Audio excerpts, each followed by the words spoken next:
सहारा प्रणाम, सारा समय मध्य प्रदेश छत्तीसगढ़ आप देख रहे हैं और मैं हूं आपके साथ सिमरन पटेल। दमोह विधानसभा उपचुनाव के लिए वोटिंग जारी है, जिसमें 2,39,808 मतदाता अपने मत का प्रयोग करेंगे, जिसमें 1,24,345 पुरुष मतदाता है, तो वहीं इसमें 1,15,455 महिला मतदाता भी शामिल है। 2 मई को इस चुनाव के परिणाम सामने आएंगे। वहीं कोविड-19 की गाइडलाइन के तहत 70 सहायक मतदान केंद्र बनाए गए हैं। इस तरह 359 मतदान केंद्र है जो 202 लोकेशन में बनाए गए हैं। और वहीं आपको बता दें कि 1000 से अधिक मतदाता वाले बूथ को सहायक मतदाता केंद्र बनाया गया है। मतदान केंद्र पर सैनिटाइजर, मास्क, मतदान करने आने वाले लोगों को ग्लव्स की व्यवस्था की गई है और सोशल डिस्टेंसिंग के लिए मतदान केंद्र पर गोले भी बनाए गए हैं, जहां पर मतदान लाइन में खड़े होकर लोग वोट डालेंगे और सुचारू रूप से मतदान कराने के लिए सुरक्षा के कड़े इंतजाम किए गए हैं। तो आपको बता दें, वोटिंग 7 बजे से शुरू हो गई है। दमोह उपचुनाव की वोटिंग 7 बजे से शुरू हो गई है और इसको लेकर सारे इंतजाम भी किए गए हैं। मास्क और ग्लव्स की भी सुविधा दी गई है। जो लोग आएंगे मतदान करने के लिए उनको ग्लव्स, मास्क की सारी सुविधाएं दी गई हैं, क्योंकि कोरोना काल है। और इसी पे देखिए, ज्यादा जानकारी के लिए हमारे संवाददाता गणेश अग्रवाल हमारे साथ जुड़ गए हैं। गणेश, 7 बजे से वोटिंग शुरू हो गई है, अभी तक कितनी फीसदी वोटिंग हुई और सुरक्षा को लेकर क्या कुछ कड़े इंतजाम किए गए हैं, ये भी बताइएगा। जी बिल्कुल, यहाँ पर सुबह 7 बजे से वोटिंग चालू हुई है, जो कि शाम 7 बजे तक चलेगी। कुल मिलाकर देखा जाए तो 12 घंटे पर यहाँ पर वोटिंग होनी है। और यहाँ पर जैसा कि आप बता रहे हैं कि सुरक्षा के इंतजाम के लिए यहाँ पर सीआरपीएफ की 5 टुकड़ियां यहाँ पर बुलाई गई हैं, जिसमें से एक महिला टुकड़ी भी शामिल है। और तकरीबन बड़ी मात्रा में इसमें करीबन 1800 से 2000 जवान यहाँ लगाए गए हैं, जिसमें 3 सीएएफ की टुकड़ियां हैं और 5 एसएएफ की टुकड़ियां हैं। उसमें जिला बल से 800 के आसपास करीब लगाए गए और होमगार्ड के करीबन 400 यहाँ लगाए गए। उसमें वन विभाग के करीबन 350 व्यक्ति यहाँ पर लगाए गए हैं। कुल मिलाकर 200 यहाँ पर रिजर्व रखे गए हैं। कुल मिलाकर यहाँ पर सुरक्षा के इंतजाम की बात करें तो व्यवस्थित तरीके से सुरक्षा का इंतजाम किया गया है। जी गणेश, तस्वीरें भी दिखाइएगा कि कोरोना काल है, लगातार केसेस बढ़ रहे हैं। दमोह में भी कोरोना का विस्फोट हो चुका है, लगातार हम देख रहे हैं केसेस में बढ़ोतरी देखी जा रही है। आप ये बताइए, क्या इस दौरान लोग अपने घरों से निकल रहे हैं मतदान के लिए, और तस्वीरें भी दिखाइएगा कि किस तरह वो मतदान कर रहे हैं। जी बिल्कुल, मैं आपको बता दूं कि यहाँ पर सुरक्षा की यहाँ पर दूसरी बात, कोविड-19 के तहत देखा जाए तो ये जैसे कि देख रहे हैं कि आप, ये सारे गोले बनाए गए हैं जो कि डिस्टेंसिंग के माध्यम से बनाए गए हैं, सोशल डिस्टेंस के माध्यम से गोले बनाए गए हैं। और यहाँ पर जो और जैसे मतदान बूथ में चलते हैं यहाँ पर कि उनकी सुरक्षा के हिसाब से सैनिटाइजर का उपयोग किया जा रहा है, मास्क की व्यवस्था की गई है।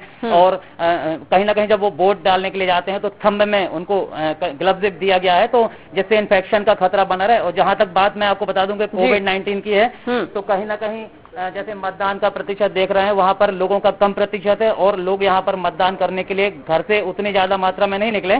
सुबह से एक दो व्यक्ति यहाँ पर आ रहे हैं, जो कि अभी मतदान प्रतिशत कम है। जी बिल्कुल गणेश, देखिए ये दमोह का दंगल है और यहाँ पे 350 से ज्यादा पोलिंग बूथें बनाई गई हैं। ऐसे में ये बताइए, सुरक्षा को लेकर जो इंतजाम किए गए हैं, क्या वहाँ पे कोई गड़बड़ी देखने को मिली या कोई हिंसा जैसी कुछ खबरें सामने आई?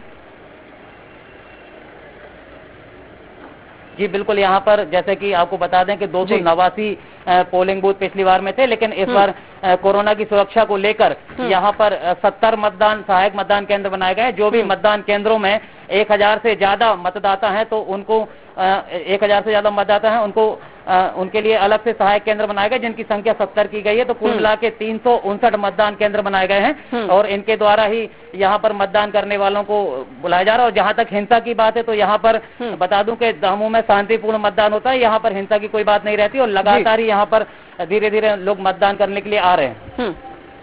गणेश, 7 बजे से वोटिंग शुरू हो गई थी और अभी 9 बज रहा है, तो अभी कितनी फीसदी वोटिंग हो गई है, इसके बारे में कोई जानकारी? नहीं, अब अभी प्रारंभिक तौर पर बता दें कि जो उनने ऐप दिया था या फिर उनके जनसंपर्क अधिकारी तो उनसे बात की तो उनके द्वारा अभी तक कोई जानकारी नहीं दी गई है कि कितना प्रतिशत मतदान हो गया है। लेकिन जहां तक मतदान का प्रतिशत आप देख रहे हैं कि ये पोलिंग बूथ है और यहाँ पर जैसा कि देख रहे हैं कि मतदान करने वालों की लाइन उतनी ज्यादा नहीं है, तो कहीं ना कहीं मतदान करने वालों की लाइन नहीं है। इसको देख करके जैसा कि आप देख सकते हैं कि पुलिसकर्मी है और निर्वाचन वाले लोग बैठे हैं, लेकिन यहाँ पर मतदान करने वाले लोग उतनी बड़ी मात्रा। जी ठीक है गणेश, नजर बना के आप रखिएगा, आपसे आगे भी जानकारी लेंगे।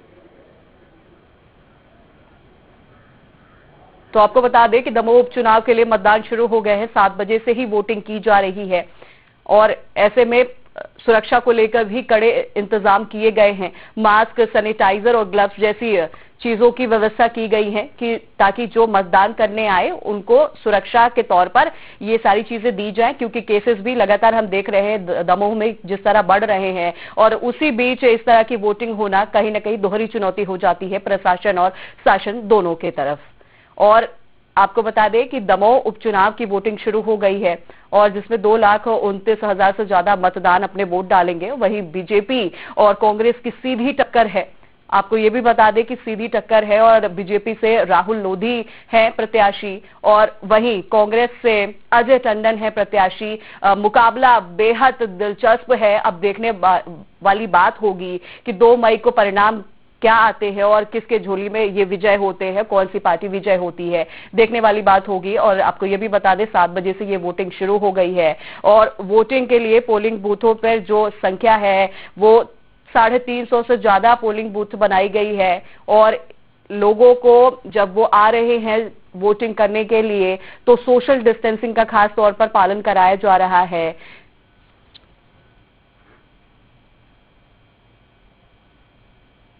तो दमोह उपचुनाव के लिए मतदान जारी है, 7 बजे से ये मतदान हो रहा है।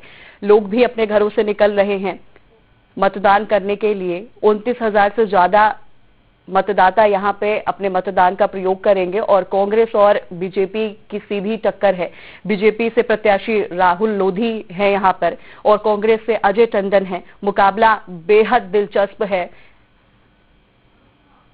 और इसी पे ज्यादा जानकारी के लिए हमारी सहयोगी अनुपमा भी जुड़ गई हैं। अनुपमा, लगातार वोटिंग हो रही है, 7 बजे से 9 बज रहे हैं, क्या कुछ तस्वीरें देखने को मिली? क्योंकि कोरोना काल भी है, लोगों की सुरक्षा भी प्राथमिकता है और दूसरा वोटिंग भी। बिल्कुल, कोरोना काल के बीच में दमोह में उपचुनाव हो रहा है। सुबह 7 बजे से वोटिंग शुरू हो गई है। 2,39,000 के लगभग जो वोटर हैं वो आज अपने मतदान का प्रयोग करेंगे, अपना जनप्रतिनिधि वो दमोह का चुनेंगे। कोरोना काल को ध्यान में रखते हुए चुनाव आयोग ने पूरे इंतजाम किए हैं। वहाँ पर सैनिटाइजर, जो मतदान केंद्र है, 300 से ज्यादा मतदान केंद्र बनाए गए हैं जहाँ पर मतदाता अपने वोट का प्रयोग करेंगे। सभी मतदान केंद्रों पर जो कोरोना गाइडलाइन के हिसाब से वोटिंग होगी। जो गोले घेरे बनाए गए हैं जिससे सोशल डिस्टेंसिंग के साथ में लोग मतदान कर सके, क्योंकि अब इस कोरोना काल में जो कोरोना की स्थिति है वो एमपी में बड़ी भयावह है। तो इन सब चीजों का भी ध्यान रखा गया है। वहाँ पर सैनिटाइजर भी रखा गया है। तो और जो जो घेरे बनाए गए हैं उन घेरों में ही मतदाता वहां पर खड़े होकर अपने मतदान का प्रयोग करेंगे। जो मुख्य, वैसे तो 22 जो उम्मीदवार हैं वो मैदान में हैं, लेकिन मुख्य जो मुकाबला है वो कांग्रेस और भाजपा के बीच में है। कांग्रेस छोड़कर भाजपा में गए राहुल लोधी भाजपा के प्रत्याशी हैं। वहीं पर कांग्रेस ने अजय टंडन को उम्मीदवार उतारा है। तो सीधा सीधा जो मुकाबला है वो कांग्रेस और भाजपा के बीच में है। वहीं पर आज सुबह ही दिग्विजय सिंह ने अपना एक ट्वीट जारी किया है जिसमें लिखा है, बिकाऊ नहीं टिकाऊ चाहिए। ये एक बार फिर से ये मुद्दा इस उपचुनाव में फिर से गर्मा गया है।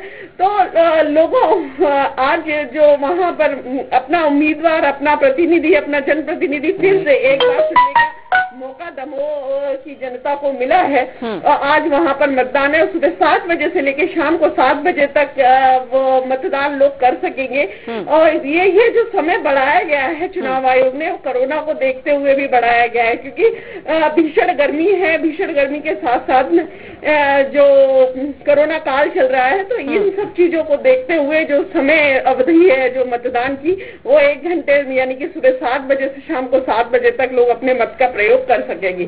जी बिल्कुल अनुपमा, आज जनता प्रत्याशियों की किस्मत ईवीएम में कैद कर देगी। आप ये भी बताइएगा कि लोगों में किस तरह उत्साह देखने को मिल रहा है, क्योंकि लोग डरे भी हुए हैं। जिस तरह हम देख रहे हैं मध्य प्रदेश में केसेस बढ़ते जा रहे हैं, तो क्या वोटिंग के लिए लोग बाहर निकल रहे हैं और वोट कर रहे हैं?